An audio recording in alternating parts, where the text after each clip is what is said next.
জল জলের সাথে মিশে যায়, তেল তেলের সাথে মিশে যাচ্ছে। যারা ভারতের দালাল তারা ভারতে চলে যাচ্ছে।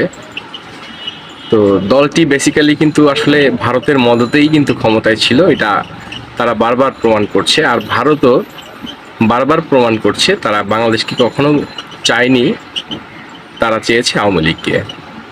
কালকে বিচারপতি কালামানিক ধরা খেয়েছে, তাকে গলায় গামছা বেঁধে ধরে নিয়ে আসা হচ্ছে।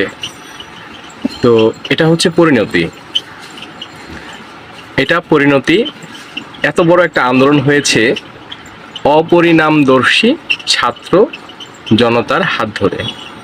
ছাত্ররা যদি জানতো যে সে মারা যাবে, গুলি খেলে মরে যেতে হয়, তাহলে আন্দোলনে যেত না।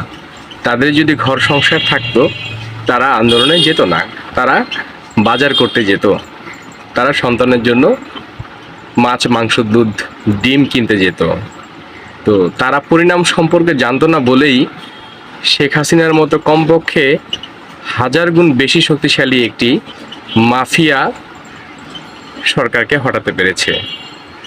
তেমনি যারা জনতা রাস্তায় নেমেছে, যাদের সংসার ছিল, তারা কিন্তু মৃত্যু জেনেই রাস্তায় নেমেছে। তারা পরিণাম সম্পর্কে অবশ্য জানতো। তো এখন তত্ত্বাবধায়ক সরকারের কিছু লোকজন আছেন, তত্ত্বাবধায়ক সরকারের মধ্যে 2-1 উপদেষ্টা আছেন, তারা কিন্তু ভারতকে সমীহ করে কথা বলছেন দেখছি। আসলে তারা পরিণাম সম্পর্কে জানে। কিন্তু একটা কথা বলি, সম্মানিত উপদেষ্টাদের যে বয়স, যে এক্সপেরিয়েন্স এবং পার্শ্ববর্তী দেশগুলো সম্পর্কে তাদের যে ধারণা, তো তাতে তারা ভয় পেয়েছেন। তো ভয় পেয়ে তারা হয়তো কোনো কারণে তাদেরকে সমীহ করে কথা বলছেন।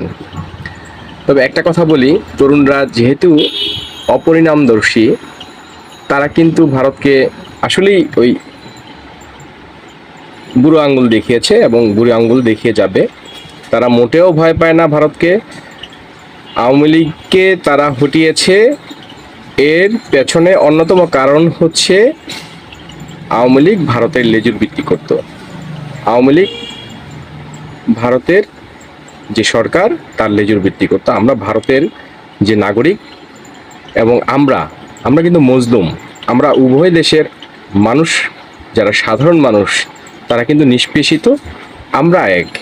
ভারতের প্রশাসন এবং বাংলাদেশের সাধারণ মানুষ দুটো ভিন্ন জিনিস। ভারতকে বুড়ো আঙ্গুল, তরুণদের পক্ষে, ছাত্র জনতার পক্ষে বুড়ো আঙ্গুল দেখাই।